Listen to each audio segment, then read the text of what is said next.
My name is Danielle Brooks, I'm 34, and a few months ago my own family tried to turn me into their backup plan in front of everyone, not privately, not quietly. In front of a full dining table like it was already decided. And the worst part, they expected me to smile and say yes. Before I get into it, I need to ask you something. What would you do if the people who raised you only valued you when you paid for things? Because I didn't know my answer until that night. It happened on a Saturday. My parents had invited everyone over to their house in Phoenix, Arizona. You know the type of dinner, too much food, too much pretending. My mom, Carol, had candles lit like we were celebrating something. My dad, Richard, was already sitting at the head of the table like a judge waiting to hear a case. And my younger brother, Tyler, he showed up late, of course, designer sneakers, sunglasses still on at night like the world owed him lighting. I was in the kitchen helping plate the food, same as always, because in our family, Tyler had dreams. And I had responsibilities. Dinner started normal, small talk, forced laughter, my aunt asking me why I was still single, my mom answering for me like I wasn't sitting there. She's just focused on work, she said. Danielle likes stability, stability. That word followed me my whole life. It meant I paid my bills, it meant I showed up, it meant I was predictable. Tyler, he was ambitious, even when he quit 3 jobs in 1 year.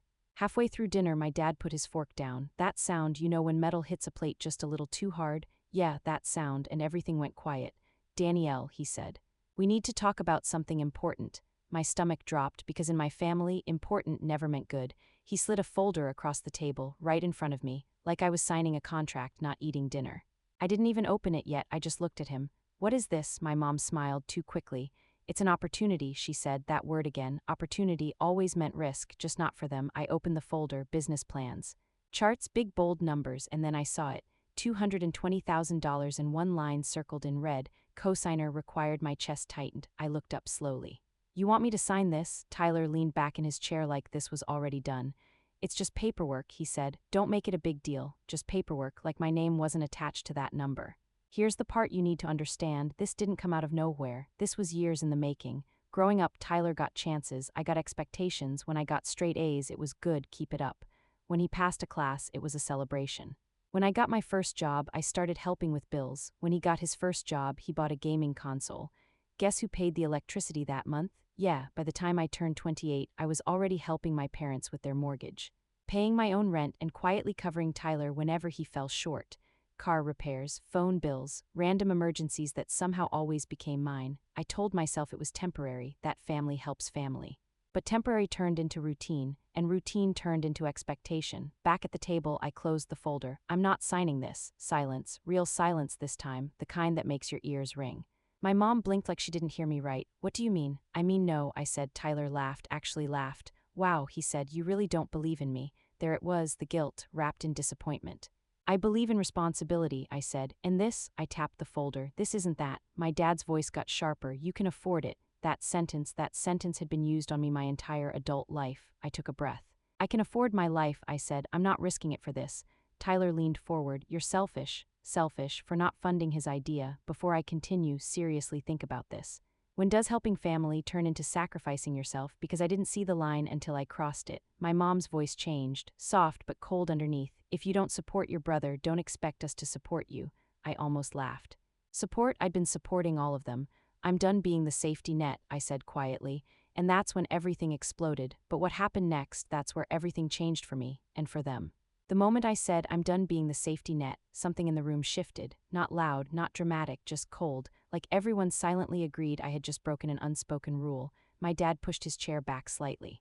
Not enough to stand, just enough to show he was done being patient. You don't get to walk away from your family, he said. I looked at him, really looked this time, and for the first time in my life, I didn't feel like a daughter. I felt like an investment that wasn't paying out anymore. I'm not walking away, I said. I'm just not paying for everything anymore. Tyler scoffed. You're acting like we've been using you. I didn't answer right away.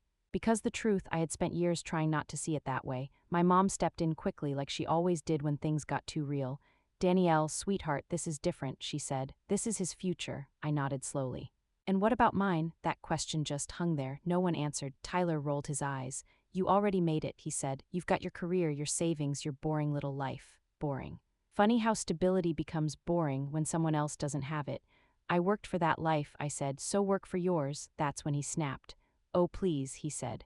You think you're better than everyone because you play it safe? I felt something rise in my chest, not anger, clarity. I think I'm better at not expecting other people to fund my choices. You could feel the tension hit the walls. My dad slammed his hand on the table. Enough, then he pointed at the folder. You're signing that tonight, not asking, telling, and something inside me finally broke or maybe finally stood up. No, I said, calm, clear, final. My mom's face changed instantly, that soft tone, gone. If you walk out of this, don't come back asking for anything. Again that word, anything, like I hadn't already given everything. I stood up slowly. I won't, I said. And I meant it. Tyler shook his head like I had just betrayed him. You're really choosing money over family? I looked straight at him. No, I said, I'm choosing myself over being used. You ever say something and feel your entire life rearrange around it? Yeah, that was that moment. I grabbed my bag, started walking toward the door, and behind me the voices started. You're making a mistake. You'll regret this. Don't be dramatic, all of it blending together. Years of pressure trying one last time to pull me back, but I didn't turn around, not once. When I got to my car, my hands were shaking so bad I had to sit there for a minute before starting the engine. Not because I doubted myself, but because I knew there was no going back to the old version of me. That night the messages started, nonstop, my mom, my dad, even extended family, all saying the same thing in different ways. You're wrong, you owe them, you're tearing the family apart. I didn't reply, not that night, not the next day either. Instead, I did something I had never done before. I opened my laptop and started cutting ties. I removed my parents from my phone plan, canceled the automatic payments I had set up for their utilities, took Tyler off my insurance, closed the shared credit line I had stupidly agreed to years ago. Every click felt terrifying and freeing at the same time, like I was finally telling the truth not with words but with actions. Then I checked my savings, and for the first time it actually felt like mine. But here's the part I didn't tell anyone, not even my family. For the past year I had been building something, quietly, after work, on weekends, while everyone thought I was just being responsible. I had started a logistics consulting business on the side. Nothing flashy, just helping small companies fix their operations, saving them money, making them efficient, and it worked. Better than I expected. By the time that dinner happened, I was already making almost as much from that business as I was from my full-time job. They had no idea because they never asked about my life, only what I could do for theirs. 2 weeks later, everything came to a head. My mom called, not to apologize, to invite me to a family gathering, and something in her tone told me this wasn't really an invitation, it was a setup. What happened at that gathering, that's where everything finally came out, in front of everyone, and I mean everything. 2 weeks after that dinner, I showed up to my parents' house again, not because I wanted to fix things, but because I was done avoiding them. The driveway was packed, more cars than usual. That's when I knew this wasn't just a family gathering. When I walked in, every head turned. My aunts, my cousins, even a few family friends, all sitting around like they were waiting for something to start, and then I saw it. Another folder sitting right in the middle of the table. I didn't even take my coat off. Seriously, I said. My mom gave me that tight smile again. Let's all sit down first. I stayed standing. I'm good right here. My dad cleared his throat like he was about to run a meeting. We thought it would be best to handle this as a family, he said. Of course he did, because pressure works better with an audience. Tyler leaned back in his chair, confident, like this time I'd cave. My mom gestured toward the folder. Your brother just needs a little support to get started, she said. Murmurs around the room, people nodding. They didn't know the full story, but they knew enough to take sides. Then my aunt spoke up. Danielle, honey, you've always been the strong one, she said. Sometimes you just have to help family. That word again, help. I looked around the room. At all these people who had never paid a single one of my bills, but somehow felt qualified to spend my money, and that's when I made a decision, not emotional, not reactive, clear. I walked to the table, picked up the folder, and instead of opening it, I set it aside. Then I reached into my bag and pulled out something else, an envelope. I placed it right in front of my parents. What's this? My dad asked. Read it, I said. He opened it slowly. Inside were printed statements, receipts, records, every dollar I had spent over the past 6 years on them. Phone bills, insurance payments, rent deposits, emergency transfers, all itemized. All dated. The room got quiet, not awkward quiet, heavy quiet. My mom flipped through the pages faster and faster until she stopped. This isn't necessary, she said. It is, I replied. Tyler leaned forward, annoyed. What is this supposed to prove? I looked straight at him. That I already invested in you. Silence again. I've given over $98,000, I said. You could hear people shifting in their seats. That number hit differently out loud. My dad frowned. Family doesn't keep score. I nodded. You're right. Then I held his gaze. But banks do. That landed. I took a breath. I tapped the folder they gave me. This isn't help. It's liability. My mom's voice softened again. But this is his chance. I shook my head. No, this is another risk with my name on it. Tyler stood up now. You're humiliating me, he said. I didn't raise my voice. You did that yourself when you expected me to carry you. A few people in the room looked uncomfortable now. Good, they were finally seeing it. Then my dad said something that I'll never forget. If you don't sign this, you're not part of this family anymore. There it was, the ultimatum, and weirdly I felt calm, no anger, no panic, just clarity. I picked up my envelope, slid it back into my bag. Then I said the simplest thing I had ever said in my life. Then I guess I'm not, gasps, whispers. My mom actually looked shocked, like she never thought I'd call their bluff. I turned toward the door, but before I left, I paused.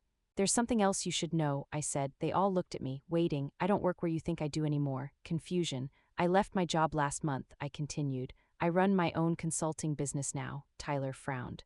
What are you talking about? I've been building it for a year, I said, and it's already bringing in more than my old salary. Silence, real silence this time. My mom blinked. You never told us. I gave a small shrug. You never asked. That hit harder than anything else, I said. I opened the door. Cool air rushed in. I'm not your backup plan anymore, I said, and I'm definitely not your bank. Then I walked out, and this time no one followed me. The fallout, it was messy. For a while, no calls, no texts, just silence, but something strange happened in that silence. I slept better, I breathed easier. I stopped checking my phone every 5 minutes. A month later, my business landed its biggest client yet, a regional company that needed a full operational overhaul. The contract, $180,000, more than what they wanted me to risk. And this time it was mine, earned not owed. Eventually my mom reached out, short message, no guilt, no pressure, just we miss you. Things aren't perfect now, but they're different. Because I'm different, I still love my family. But I finally understand something I wish I knew years ago. Love without respect is just obligation. And I don't live like that anymore. If this story meant something to you, if you've ever felt like the responsible one who carries everyone else, take this as your sign. You're allowed to choose yourself. This is Real Life Revenge series. Don't forget to like, share, and subscribe because sometimes the strongest thing you can do is finally say no.